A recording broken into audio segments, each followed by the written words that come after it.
Hello, everyone, and welcome back to Everyday English Channel with Tom and Kate. We're really happy to have you with us today. Yes, thanks for being here again. Today we're going to talk about something we all use every single day, whether we enjoy cooking or not. We're talking about the kitchen. It's one of the rooms where we spend a lot of time. And it's also full of useful English vocabulary that appears in everyday conversations. That's true. And I think many learners already know words like knife or fork, but there are so many other expressions people use naturally while cooking, preparing meals, or simply spending time in the kitchen. The good news is that the vocabulary is very practical because you hear it again and again in daily life. Exactly. And before we continue, if you enjoy these calm and practical English conversations, you can subscribe to the channel or share this episode with someone who is learning English. Yes, it really helps us, and we really appreciate it. So let me ask you something. Do you actually enjoy spending time in the kitchen, or do you mainly go there because you have to eat? Honestly, I enjoy it. Not because I'm an amazing cook, but because I like preparing simple meals. I find it relaxing to have everything organized before I start cooking. I usually take all the ingredients out first, prepare everything, and then begin cooking. It makes the whole process feel much calmer. That doesn't surprise me at all. You're exactly the kind of person who would organize the vegetables in one place, the spices somewhere else, and probably clean the kitchen while the food is still cooking. I'll admit it, that's actually quite accurate. I don't like working in a messy kitchen. If everything has its place, cooking feels much easier. And actually, ingredients is one of the most useful kitchen words. People constantly say things like, "Do we have all the ingredients?" Or, "I forgot one of the ingredients." I'm much more spontaneous. I usually start cooking and only then realize I'm missing something important. Halfway through the recipe, I suddenly discover there's no butter, no onions, or no olive oil. Then I either improvise or make a quick trip to the supermarket. I think many people recognize that situation. Another word people hear constantly is recipe. Someone might ask, "Where did you find this recipe?" Or, "Is this your own recipe?" Recipes come up naturally whenever people talk about food or cooking. Yes, and kitchens are full of objects we use every day. You have a frying pan, a saucepan, a wooden spoon, a chopping board, and of course, a sharp knife. At first, those words can seem difficult, but once you cook regularly, they become part of your everyday vocabulary. Another thing I notice is that people often talk about kitchen appliances. For example, the fridge, the oven, the microwave, the kettle, or the dishwasher. Those are probably some of the most frequently used words in any home. Yes, and I think everyone has their favorite appliance. For me, it's definitely the kettle because I drink tea every day. I probably use it more than anything else in the kitchen. Mine would probably be the oven. I like meals that cook slowly while I do something else. You put everything in the oven, set the timer, and then you have time to relax or finish other things around the house. Another thing that creates many conversations is preparing food together. Someone might say, "Can you chop the vegetables?" Or, "Could you stir the sauce for a minute?" Those little requests happen naturally when two people are cooking together. Yes, and words like chop, slice, cut, and stir are extremely useful. They're simple cooking verbs that appear in recipes and everyday conversations all the time. You don't need to be a professional chef to use them.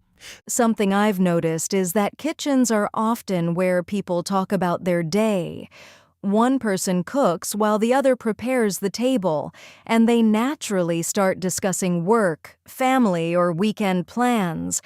Sometimes the meal almost becomes secondary because the conversation is so enjoyable. I completely agree. The kitchen isn't only a place where people prepare food. For many families, it's also a place where everyone comes together, shares stories, and spends time with each other. Exactly. And that's one of the reasons kitchen vocabulary is so useful. You're not only learning words about cooking, you're also learning the language people use during some of the most ordinary and meaningful moments of everyday life. Another thing people talk about quite often in the kitchen is keeping everything organized. Personally, I like knowing exactly where everything is.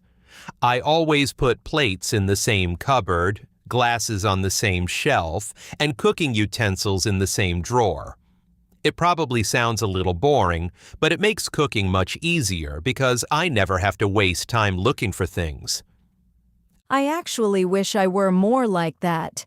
My kitchen usually starts off organized, but after I've cooked a meal, it looks like 3 different people have been working there at the same time. I'll find a spoon next to the sink, a bowl on the table, and somehow a tea towel ends up on the back of a chair instead of where it belongs. I think that happens to a lot of people, and actually, words like cupboard, drawer, shelf, and counter are very useful because they're part of everyday conversations. Someone might ask, "Which drawer is the can opener in?" Or, "Could you put the glasses back in the cupboard?" Those aren't special cooking expressions. They're simply things people say every day at home. Yes, and another thing that happens all the time is opening cupboards and discovering you're running out of something. Maybe there's only a little rice left, the pasta is almost finished, or you've just used the last coffee capsule. Then someone immediately says, "We need to buy more." I think that's probably one of the most common kitchen sentences in the world. That's very true. And it usually leads to another conversation about shopping. People ask, "Could you add milk to the shopping list?" Or, "Don't forget we need eggs." The kitchen and the supermarket are really connected because one naturally leads to the other. Another thing I've noticed is that everyone seems to have one drawer that's a little mysterious. You know the one. The drawer with batteries, rubber bands, old takeaway menus, spare keys, birthday candles, and things nobody remembers putting there. We definitely have one of those. Every time I open it, I find something I forgot I owned. And somehow, whenever I'm actually looking for something specific, it's never in that drawer. It feels like the kitchen version of a treasure hunt. Another part of kitchen life is preparing drinks. People often think about cooking, but we spend just as much time making coffee, tea, or something cold to drink. You hear expressions like, "Would you like a cup of tea?" or "I'll make some coffee." Those are everyday sentences that learners hear constantly. Yes, and I think offering someone a drink is one of the easiest ways to make them feel welcome. When friends visit, the first question is often, "Can I get you something to drink?" It's such a simple sentence, but it's part of everyday hospitality in many countries. Another thing people often talk about is cleaning while cooking. Personally, I like washing things as I go. If I finish using a bowl or a knife, I'll clean it straight away instead of leaving everything until the end. For me, that makes the kitchen feel much calmer. I'm completely different. I tell myself I'm going to clean as I cook, but then I become focused on the food and forget about everything else. By the time dinner is ready, the sink is full, the counter is covered with ingredients, and I've somehow used twice as many bowls as I actually needed. I think that's why dishwashers are so popular. After a meal, people often say, "I'll load the dishwasher," or "Could you unload it?" Those are excellent everyday expressions because they happen in so many homes. Yes, and even when people don't have a dishwasher, they still share the work. One person washes the dishes while the other dries them and puts everything away. Those little routines become part of family life, and the conversations during those moments are often just as important as the meal itself. That's true. Some of my favorite conversations have happened while cleaning up after dinner. Nobody is in a hurry anymore. Everyone is relaxed, and people naturally start talking about their day, making plans for the weekend, or laughing about something that happened earlier. Exactly. And that's what I like about kitchen English. It's not only about knowing the names of objects or cooking verbs, it's about understanding the language people use while sharing everyday moments together in one of the most important rooms in the house. Another thing that happens all the time in the kitchen is deciding what to eat. Honestly, I sometimes think that's the hardest part of cooking. Not preparing the food, not cleaning afterwards, but simply answering the question, "What should we have for dinner?" Some evenings I know exactly what I want, but other days I open the fridge hoping it will somehow give me an idea. I know exactly what you mean. I usually solve that problem by planning meals a little in advance. Not every meal, but enough to avoid standing in front of the fridge for 10 minutes wondering what to cook. And actually, meal planning has become a very common expression. Many people prepare their meals for several days because it saves both time and money. That definitely sounds like you. I'm much more likely to open the fridge, look around for a minute, and start creating something with whatever I can find. Sometimes it works surprisingly well, and sometimes, well, it becomes an experiment that I probably won't repeat. I think everyone has experienced that at least once. Another thing people often say in the kitchen is, "We're out of," for example, "we're out of milk," or "we're out of bread." It's such a useful expression because it immediately explains why something can't be prepared. Yes, and sometimes you realize you're out of something at exactly the wrong moment. You've already started cooking, everything is going well, and then you suddenly discover there's no salt, no garlic, or no cooking oil left. At that point, you either change the recipe or hope your neighbors are friendly enough to lend you one ingredient. That's actually something people do quite often. Borrowing a little sugar, some butter, or a few eggs from a neighbor has probably happened in almost every neighborhood at some point. And it's another example of how kitchens often create conversations between people. Another thing I've noticed is how often people taste food while they're cooking. Someone might ask, "Can you taste this?" or "Does it need more salt?" Those are very natural questions because cooking usually involves making small adjustments before the meal is ready. Yes, and the answers are often simple too. You might say, "It tastes great," or "Maybe add a little more pepper," or sometimes, "I think it's perfect just like that." Those expressions are useful because they don't only apply to cooking. You can also use them in restaurants or when someone cooks for you. Another everyday situation is setting the table. Before eating, someone often says, "Could you set the table?" or "Can you bring the plates?" Then another person brings the glasses, the cutlery, or the napkins. It's a small routine, but it happens in so many homes every single day. Yes, and everyone seems to have their own way of doing it. Some people carefully place everything in exactly the right position, while others simply make sure everyone has what they need before sitting down. Personally, I'm definitely in the second group. As long as there are enough forks and glasses, I'm happy. I have to admit, I'm a little more precise. I enjoy seeing the table nicely prepared before everyone sits down. It somehow makes the meal feel a little more special, even if it's just an ordinary dinner during the week. Another thing that happens naturally in the kitchen is people helping each other without being asked.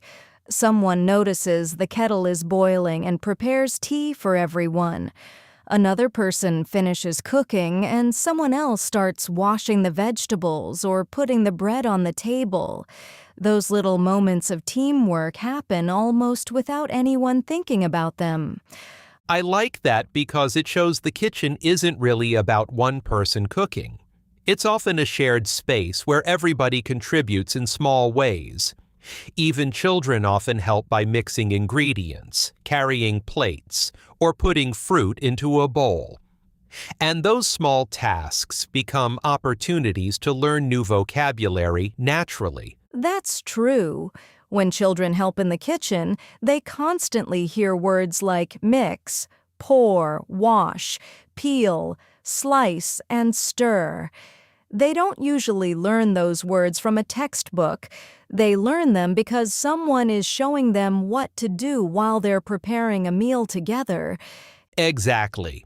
And I think that's one of the reasons kitchen vocabulary feels so natural.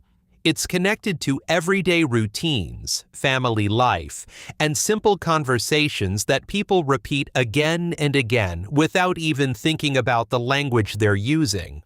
When you look at all these situations together, you realize that the kitchen is much more than a place where people prepare food.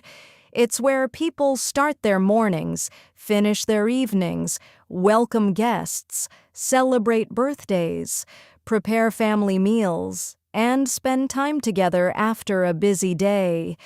That's probably why so much everyday English naturally happens there. I completely agree. If you think about it, many conversations don't actually begin in the living room. Someone walks into the kitchen and asks, "Are you making coffee?" Or, "Can I help with dinner?" Or, "What's cooking?"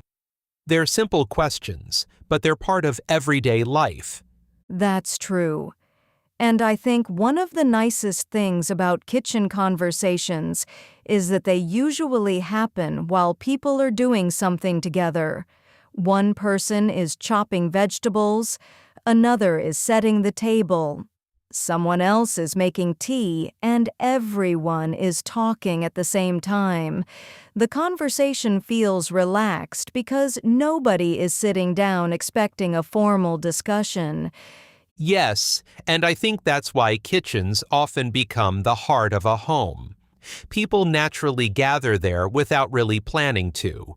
Even when dinner is ready, you'll often see someone still standing in the kitchen chatting instead of immediately sitting at the table.